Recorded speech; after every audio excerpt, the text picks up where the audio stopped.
Hello, my name is Mae Catt. I'm a screenwriter, and you may know me from my work on Young Justice, Marvel Rising, Transformers Cyberverse, and Quibi's 50 States of Fright. Today, I wanted to talk to you fine people about my favorite game, BioShock 2. BioShock 2 was released in 2010 by 2K Games and is the sequel to the 2007 game BioShock. As you may or may not know, BioShock 2 usually gets a bad rap for reasons that I do not understand. It is often listed as the worst in the trilogy of BioShock games, and that is simply not true. I was not heavily involved in any gaming communities back in 2010, so I'm not aware of the nuances of these opinions. But as far as I can tell, it's worth noting that the series creator on BioShock, Ken Levine, was not as heavily involved in the creation of BioShock 2, with Jordan Thomas taking over writing and directing duties. Some people would consider this to be one of BioShock 2's flaws, but I consider it to be one of its greatest advantages, especially when considering BioShock, the oppressed are just as bad as the oppressors infinite, but that's a whole other discussion. In brief, BioShock 2 is about Delta, the first Big Daddy to ever successfully bond with his little sister, thus ensuring Rapture's cycle of abuse and exploitation of the innocent. Delta's little sister turns out to be Eleanor Lamb, daughter of Sophia Lamb, one of Andrew Ryan's main political rivals. Where Ryan was drinking that Ayn Rand Kool-Aid, Sophia Lamb was on the total opposite end of the spectrum. She was a rampant socialist who believed utopia/salvation can only be achieved by rejecting the self. Due to plot reasons, Sophia Lamb is imprisoned as an anarchist, and her daughter is sent into the Little Sister program. On that fateful New Year's Eve in 1958, the day the fall of Rapture begins thanks to Atlas, Sophia Lamb busts out of prison, kills Delta, and takes back her daughter. Cut to 10 years later, the player as Delta is resurrected by a now teenage Eleanor and a new batch of little sisters. For the past decade, Sophia Lamb has created a cult of personality amongst the survivors of Rapture, called the Rapture family, and has pushed the idea that Eleanor is some sort of messiah figure. Lamb's got this evil plan that is nearing completion, in which she is going to infuse Eleanor with the memories and essences of every citizen of Rapture via Adam, hoping to transform Eleanor into a being of total selflessness that can take over the world. Her logic being that Eleanor will become a true utopian, and it's only with a true utopian can you bring about true utopia. Unlike Ryan, who kind of made this city and claimed it was utopia, but it was really not. It was just like, a personal jerk-off. Anyway, Delta must navigate an even more desperate and dangerous Rapture, battling his way through Sophia Lamb's Rapture family in order to rescue Eleanor and save the world. As with the original BioShock, Delta encounters a fascinating cast of characters throughout Rapture, and how the player decides to interact with these characters will directly affect the game's ending. Plus, there's a ticking clock. Delta, having been part of the first series of Big Daddies, the Alpha series, cannot function without the direct company of his little sister. Without Eleanor, Delta will die. And of course, without Delta, Eleanor will die. I have often described BioShock 2 as the perfect sequel, up there with the likes of The Empire Strikes Back and Raimi's Spider-Man 2. It had the daunting task of following up a highly praised and much beloved game that, personally for me, marked the first time a game had a story that really captured my imagination and impressed me, and I just loved BioShock and the world of BioShock. BioShock 2 could have easily rested on its predecessor's laurels. It could have been a decent sequel that at the very least let the player revisit Rapture and give them superpowers. It could have been, just fine. Instead, it took up the challenge of being a sequel and completely delivered tenfold.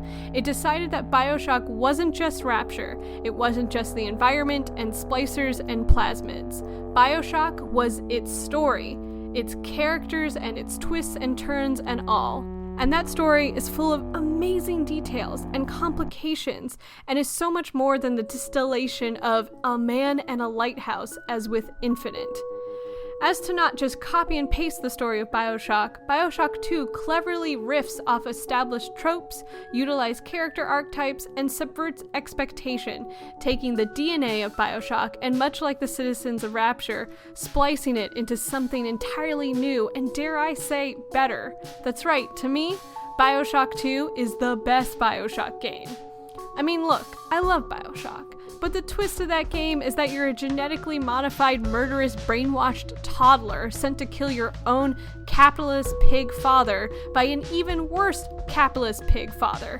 It's a decent twist within the context of the game, but the more you think about it, the more ridiculous it becomes, and honestly, it just sort of takes me out of the story, especially since that twist comes kind of like at the midpoint or before the third act. Like, you got a whole lot more game having understood that you're basically a murderous toddler. Now, I understand that the main character of BioShock 1, named Jack, he doesn't really have a whole lot going on. I mean, he is like 2, but also he doesn't really have a personality, and he has to be an outsider to Rapture as to be like a better proxy to the player. But BioShock 2 wasn't burdened with that requirement. And part of its genius was taking the most iconic characters of the franchise and uplifting them as the central protagonists. In BioShock, Big Daddies and Little Sisters were established goals and obstacles. They were visually striking and really cool and like central to the game's good or bad outcomes, but ultimately there wasn't a lot going on with them. But BioShock 2's Delta and Eleanor are these incredibly complex characters, and I would argue a better use of the father-daughter dynamic than in BioShock Infinite. Can you tell I like BioShock Infinite? Even though Delta is mute, the game makes sure that his actions speak louder than words. Where Jack was attempting to survive the events of BioShock 1, Delta is trying to save his daughter's life. Yes, Eleanor is really his little sister and not biologically his daughter, but the characters never make that distinction. To Delta and Eleanor, they are family. Truer family than Eleanor's mother, who was willing to experiment and sacrifice Eleanor for her insane cause.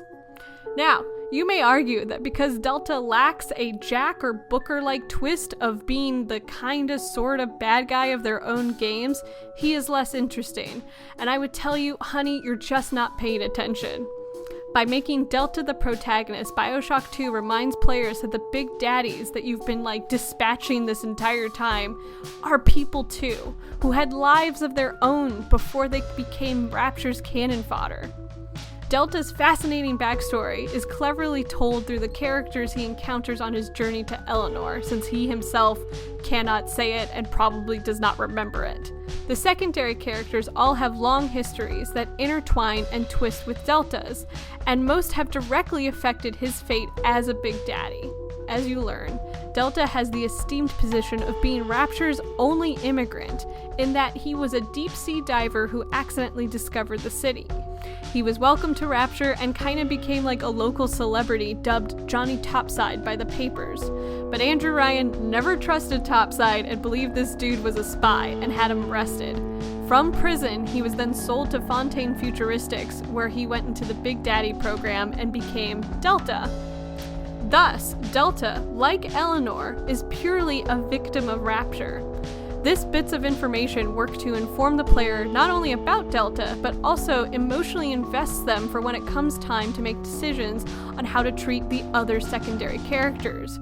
Do you spare the man who turned you over to Ryan? Do you spare the man who sold you to Fontaine Futuristics? It's a much more complex experience than the simple, is killing a zombie little girl bad or good dynamic of the first game, and I think it's much more rewarding. Plus, you have Eleanor, and she's an amazing character, and in my book, so much cooler than Elizabeth. True, Eleanor suffers from being a non-playable character who is the damsel in distress that Delta must save, and she's kind of like the MacGuffin. But once rescued, Eleanor transforms into BioShock 2's most formidable foe, a big sister, and becomes a combat ally for the last act of the game.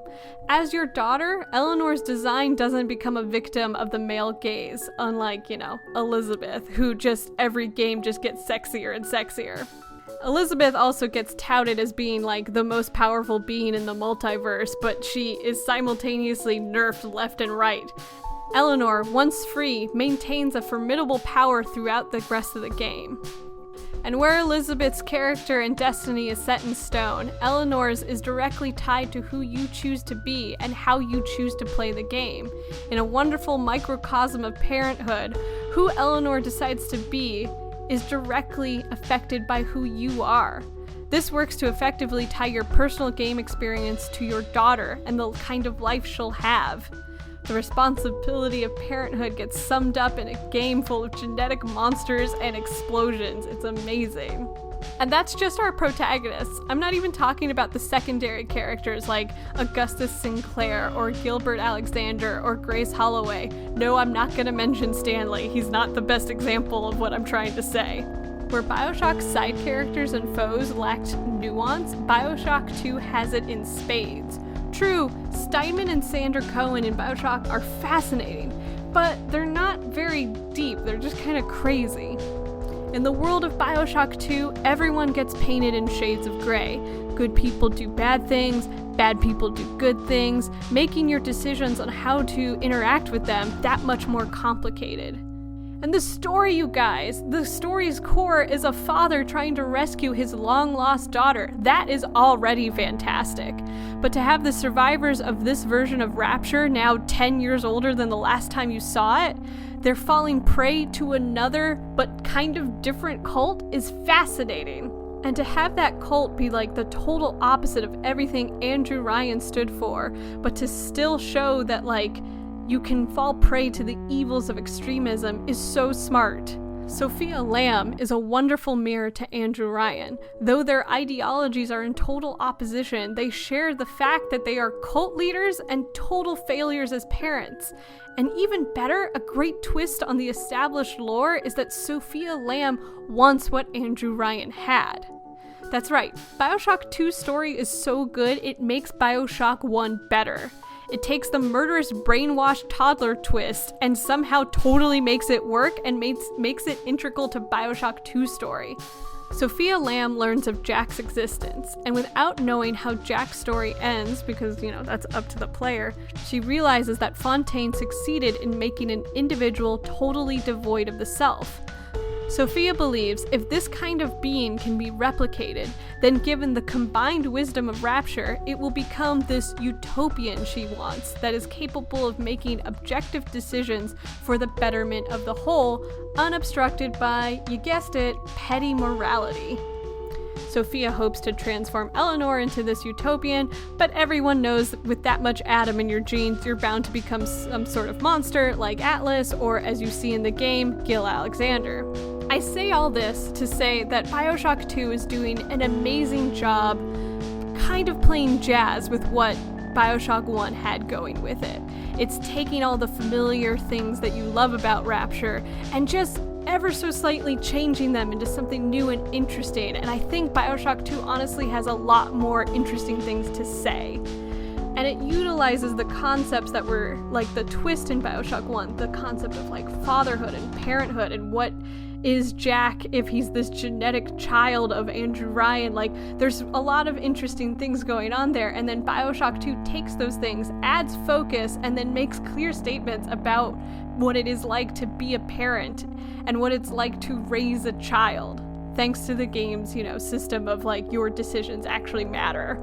Plus, the script is so good, you guys. The dialogue is superb. All the characters are so clearly manifested, like you just know who everybody is.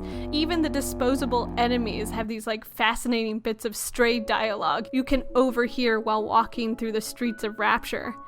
And again, BioShock 2 takes interesting foundations laid in BioShock 1 and really uplifts them. BioShock 1 establishes what little sisters are, but you never really have a lot of time to think about the fact that an entire city was totally cool exploiting like little girls and turning them into monsters, and we were all just fine with that. Yeah, so BioShock 2 makes you face that fact, and it even has this amazing level where you become a little sister, and like you can criticize it as a level where you're like, there's no combat and you're not really doing anything, but you have to understand the game is forcing you to take the literal perspective of Rapture's most vulnerable and visible victims. With Eleanor and Delta and the Little Sisters, BioShock 2 is a game where the victims get to say no more, and they're banding together to fight back. And Delta, being the player character, has the unique position of choosing how he gets to react to his own abuse.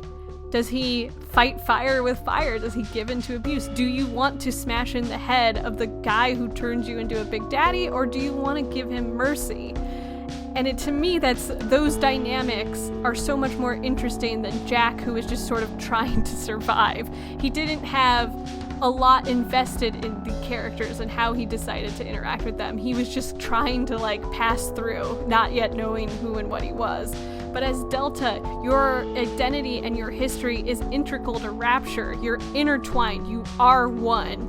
There's just a lot more inherently going on with Delta because of that. And yes, you can say to me, Mae, Jack's a victim too. He's a brainwashed toddler. And I'm like, true, but he doesn't know that. And Delta comes out of BioShock 2 within the first scene totally knowing who he is, what happened to him, and how he's got to get Eleanor at all costs. Yes, to save his own life, but the game makes great efforts to imbue the sense of fatherhood that he has into you. Eleanor is constantly speaking to you as her father, and she loves you, and she wants to see you, and she, needs to be saved by you, but also wants to save you too. Also, this game had a ridiculous ad campaign when it was coming out. It was so cool and fits into the game as well. Sophia Lamb needs little sisters because she needs more Adam, but all the little sisters of Rapture are growing up because it's 10 years later. So this bitch starts kidnapping little girls off the coastlines of the world. And the ad campaign put you, once again, in the position of a father looking for his daughter. It's like poetry, you guys. It's so good. And then if you play the game and pay attention, you will eventually encounter the guy from the ad campaign who, yes, successfully found his daughter who had already been transformed into a little sister.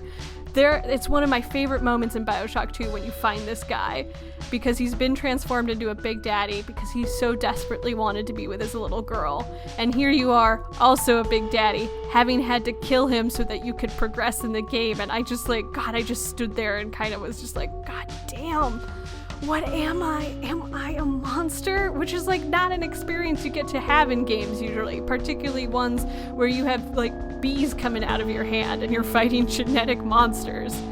Anyway, I haven't even talked about the gameplay and the beautiful environmental design and character designs, but you already know that. Just look at it. It's gorgeous. Please, I insist, go into BioShock 2 with an open heart and let the game speak for itself. In conclusion, BioShock 2 had a lot to say about religion, redemption, family, and parenthood, and for that, it will always be one of my favorite games. Taking the strong foundations of what came before it, BioShock 2 uses its own unique characters and story to uplift the franchise as a whole. It's a game that I know I'll be replaying over and over, probably until I'm dead. Alright, I should wrap up because if I don't stop now, I'll just keep talking about what an amazing game this is. So with that, I'm Mae Catt. This was BioShock 2. Happy gaming!